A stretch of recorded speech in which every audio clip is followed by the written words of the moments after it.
नमस्कार. सर्व शेतकरी बंधूंचे जमीन वाचवा कार्यक्रमात स्वागत आहे. आपल्या गावात जी पण जमीन आहे त्या सर्व जमिनीमध्ये जर आपण एकाच प्रकारचे बीज, खते, एकाच ठिकाणचे पाणी दिले आणि एकसारखी मेहनत केल्यानंतर सुद्धा एकसारखे पीक येईल का? नाही. का? कारण प्रत्येक ठिकाणची जमीन वेगळी आहे. म्हणजेच सर्व गोष्टी जसे बीज, खते, पाणी आणि मेहनत एकसारख्या असून सुद्धा जर जमीन वेगळी असेल तर पीक वेगळे येते. या ठिकाणी एक गोष्ट तर पक्की आहे की पीक येण्यामागे जमिनीचे योगदान सगळ्यात जास्त महत्त्वपूर्ण आहे. जमीन हलकी तर पीक हलकं, जमीन चांगली तर पीक चांगलं. जर जमिनीला आपण ताकदवार बनवली तर चांगलं पीक घेण्यापासून आपल्याला कोणी थांबवू शकतं का? नाही. मग जर जमिनीला ताकदवार बनवायचं असेल तर तिला समजून घेणं गरजेचं आहे. जमिनीला बारकाईनं समजून घेण्यासाठी आमच्या तज्ञांनी तिचं 3 भागात विभाजन केलं आहे. पहिला भाग भौतिक गुण. जमीन दिसायला कशी आहे? लाल आहे, काळी आहे की सफेद आहे? जमिनीची पाणी धरून ठेवण्याची तसंच सोडण्याची क्षमता किती आहे? हे जमिनीचे भौतिक गुण आहेत. यांना आपण बदलू शकतो का? नाही. पण याच भौतिक गुणांच्या आधारे आपण कोणतं पीक लावायचं ते ठरवतो. आता दुसरा भाग रासायनिक गुण. भौतिक गुणांच्या आधारे आपण ठरवलं की आपल्याला गहू लावायचे आहेत.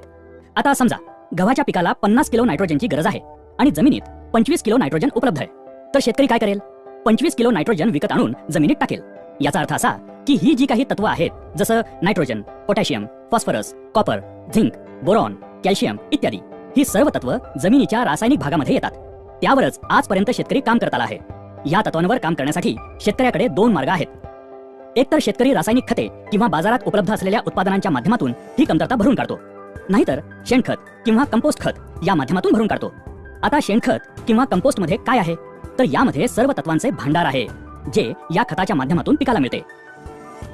याचा अर्थ हा की आतापर्यंत शेतकरी किंवा जेवढ्या पण कंपन्या आहेत त्या याच भागावर काम करत आल्या आहेत. तो म्हणजे दुसरा भाग, जमिनीचे रासायनिक गुण. म्हणजेच किती तत्व उपलब्ध आहेत आणि पिकाची गरज किती आहे त्यानुसार तत्व कमी जास्त करणे. आता आपण बघूया की भौतिक गुण आणि रासायनिक गुण यांच्या व्यतिरिक्त तिसरा भाग काय आहे आणि आपल्याला तो जरुरी आहे का, आणि हो त्यानंतरच आपण त्यावर काम करायचं की नाही ते ठरवूया.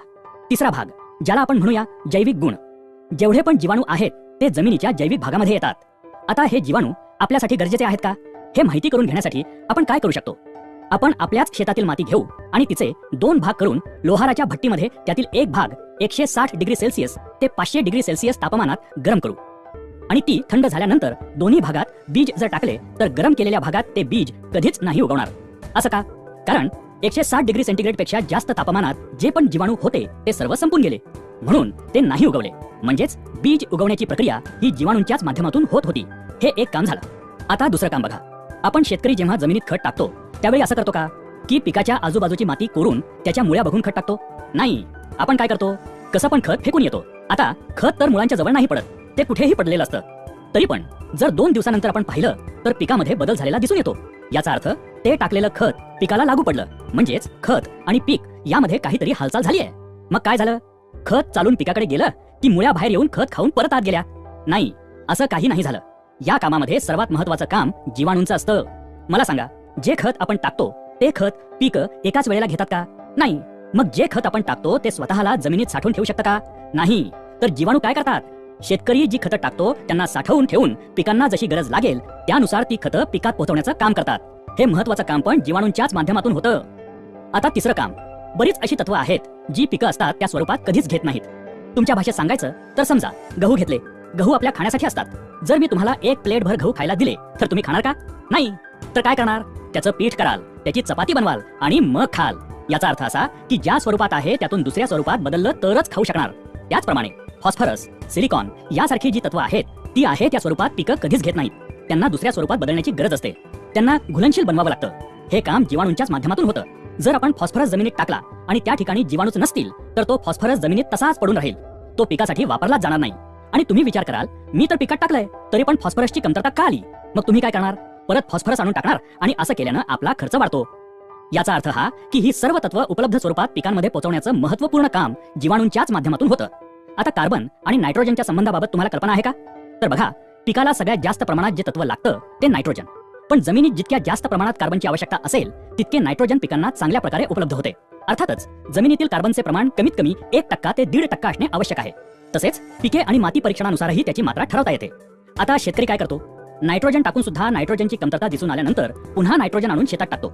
खरं तर शेतात कार्बनच्या कमतरतेमुळे पिकात नायट्रोजनची कमतरता आली आहे. आता जमिनीत जर कुठलेही तत्व जसे nitrogen, phosphorus, potash, copper, zinc, sulphur या व्यतिरिक्त कुठलेही तत्व कमी असेल तर आपण बाजारातून विकत आणून टाकू शकतो.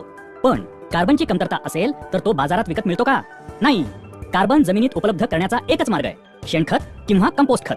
आता हे शेणखत किंवा कंपोस्ट खत काय आहे? हे मोठ्या पातळीवरचं तत्वांचं विघटन आहे. शेणावर प्रक्रिया होऊन ते खतामध्ये परावर्तित होतं आणि जो काही शेतातील काडी कचरा, पालापाचोळा हा मोठ्या पातळीवर कुजल्यानंतर कंपोस्ट तयार होतं.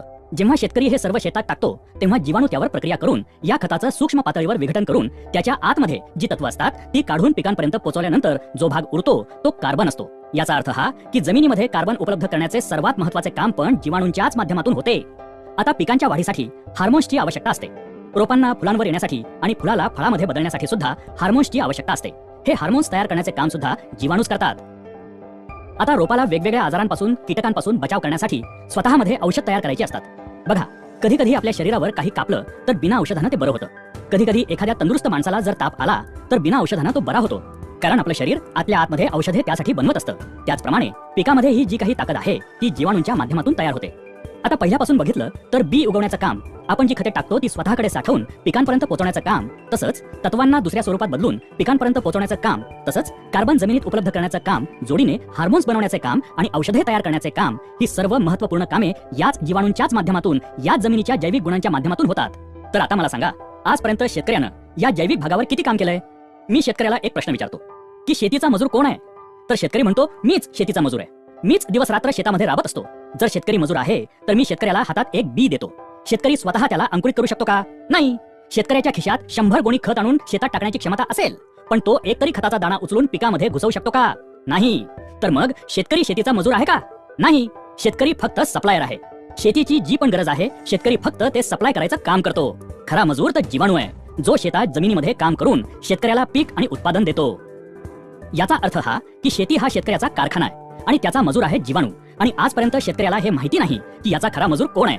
तर बघा, आजच्या तारखेला शेतामध्ये आपल्याला काय समस्या आहेत? जे बी आपण लावतो ते नीट उगवत नाही. जी रोपं उगवतात त्यांचं पोषण चांगल्या प्रकारे होत नाही. रोपांना फुलं चांगल्या प्रकारे येत नाहीत. जी फुलं येतात ती चांगल्या प्रकारे फळात परावर्तित होत नाहीत. शेतीत रोगराई वाढली आहे. या साऱ्या समस्या, ही कामं जीवाणूंच्या माध्यमातून होत होती ती आज होत नाहीत. आज माझ्या माहितीप्रमाणे एखाद्या मेलेल्या माणसाला जर 10 लाख रुपयांचं इंजेक्शन दिलं तर त्यामध्ये काही हालचाल होईल का? नाही. 50 लाखाचं द्या, 1 कोटीचं द्या, 10 कोटींचं द्या. आता बघा, 10 लाख किंवा 10 कोटी याला सुद्धा काही किंमत आहे, तरी सुद्धा आपल्याला काहीच रिस्पॉन्स मिळत नाही. याचा अर्थ हा की रिस्पॉन्स हवा असेल तर जीव असणं गरजेचं आहे. जेवढा जीव असेल तेवढा रिस्पॉन्स वाढेल. तर आज आपण शेतामध्ये फक्त इंजेक्शनवर काम करतोय, रासायनिक भागावर काम करतोय. जमिनीचा जिवंतपणा जागृत ठेवण्यासाठी काहीच काम केलं नाही. समजा एखादा कारखाना आहे आणि त्या कारखान्यात 100 मजूर काम करतात. 100 मजूर एकूण 10 टन उत्पादन काढतात. आता त्या कारखान्याच्या मालकानं त्या मजुरांकडे दुर्लक्ष केलं. त्यांच्या राहण्याची व्यवस्था केली नाही, त्यांच्या खाण्यापिण्याकडे लक्ष दिलं नाही, त्यांच्या आरोग्याकडे लक्ष दिलं नाही आणि फक्त प्रोडक्शनवर लक्ष ठेवलं तर ते मजूर तिथे टिकतील का? नाही. त्यांची संख्या दिवसेंदिवस कमी होत जाईल. 100 वरून त्यांची संख्या 30 वर आली आणि मालकाला 10 टन उत्पादन हवे असेल तर मालक काय करतो? कच्चा माल आणून कारखान्यात टाकतो. आता मला सांगा, 100 मजुरांकडून होणारे 10 टन उत्पादन 30 मजुरांकडून होईल का? नाही. मालकाने कच्चा माल वाढवलाय. खरं तर मजुरांची संख्या वाढवायला हवी. त्यांची काळजी घेतली तर 10 टन काय, त्यापेक्षा जास्त उत्पादन काढता येईल. आज शेतात सुद्धा हीच परिस्थिती आहे. शेतीचा खरा मजूर आहे जीवाणू आणि आपण जीवाणूंची संख्या वाढवण्याऐवजी, त्यांची ताकद वाढवण्याऐवजी कच्चा माल म्हणजेच रासायनिक खते वाढवतोय. यानं आपल्या शेताचं उत्पादन वाढेल का? नाही. तर आमच्या केरन कंपनीनं काय केलंय? तर त्यांनी, आता ही गोष्ट तर पक्की आहे की एकच जीवाणू सगळी कामं तर करत नाही. वेगवेगळ्या कामासाठी वेगवेगळा जीवाणू आहे. तर कंपनीनं काय केलं? जमिनीत फायदा करणारे जेवढे पण जीवाणू असतात ते सर्व जीवाणू शोधून काढले आणि त्या सर्व जीवाणूंची संख्या जमिनीत कशी वाढवता येईल, तसंच त्यांना काम करण्यासाठीचे वातावरण कसे तयार करता येईल यावर प्रयोगशाळेत संशोधन करून बायो ऑर्गॅनिक सॉइल सोल्युशन, बॉस, ओरिकेन, ओनिटॉन आणि कॅमिटॉन हे तंत्रज्ञान विकसित केले. हे तंत्रज्ञान जसे आपण जमिनीत सोडले तसे त्या जमिनीतील जीवाणूंची संख्या करोडोंच्या पटीनं वाढत जाते. तसंच त्यांना काम करण्यासाठीचे पूरक वातावरण तयार होते. त्यामुळे तुमच्या त्या जमिनीची ताकद वाढते आणि जमिनीमध्ये जीवाणूंच्या माध्यमातून होणारी सर्व कामे वेगानं सुरू होतात. शेतकरी जेवढा कच्चा माल किंवा रासायने शेतात टाकतो आणि मेहनत करतो त्याचे भरपूर रिटर्न्स शेतकऱ्याला त्याच्या शेतातून द्यायला सुरू करतात. बॉस, ओरिकेन, ओनिटॉन, कॅमिटॉन या तंत्रज्ञानाचा वापर शेतकरी त्याच्या जमिनीमध्ये वेगवेगळ्या प्रकारच्या स्लरीच्या माध्यमातूनही करू शकतो. जर शेतकऱ्यानं असं केलं तर त्याची जमीन खूप वेगानं रिस्पॉन्स देऊ लागते आणि माझ्या अनुभवानुसार ते पीक तुमच्या संपूर्ण भागात नंबर 1 चे पीक असेल. तसेच तुमच्या जमिनीची उत्पादन क्षमता सुद्धा वाढेल. मी शेतकऱ्याला एक गोष्ट नेहमीच सांगतो की पहा, तुमचं अर्ध आयुष्य गेलं कोणतं खत चांगलं आहे, कोणतं बी चांगलं आहे हे शोधण्यात, आणि आज पण तुम्ही शोधतच आहात. 3 महिने जर तुम्ही आम्ही सांगतो तसं केलं तर माझा दावा आहे की त्यानंतर तुमचा शोध संपेल. आम्ही तुम्हाला पूर्ण शेतात नाही टाकायला सांगत. तुम्हाला जेवढं टाकावंसं वाटेल तेवढ्याच एरियात टाका आणि बघा, जर तुमच्या जमिनीत बदल झाला तर तुम्हाला दुसऱ्याच्या विश्वासाची गरजच नाही. हे घेऊन तुमचं संपूर्ण शेत, संपूर्ण जीवन कसं चांगल्या प्रकारे समृद्ध करता येईल ते तुम्ही ठरवू शकता. कारण जगात काय होतंय यापेक्षा आपल्या शेतात काय होतंय ते जास्त महत्त्वाचं आणि गरजेचं आहे. आमचे जे कोणी सहकारी तुमच्याकडे येतात त्यांच्याकडून पिकानुसार त्यामध्ये आमची ही केरन टेक्नॉलॉजी कोणत्या प्रकारे वापरायची आहे याची पूर्ण माहिती तुम्ही घेऊ शकता. आमच्या या कार्यक्रमाला आपण लक्षपूर्वक उपस्थित राहिल्याबद्दल, आपला मूल्यवान वेळ दिल्याबद्दल सर्व शेतकरी बंधूंना केरन कडून खूप खूप धन्यवाद.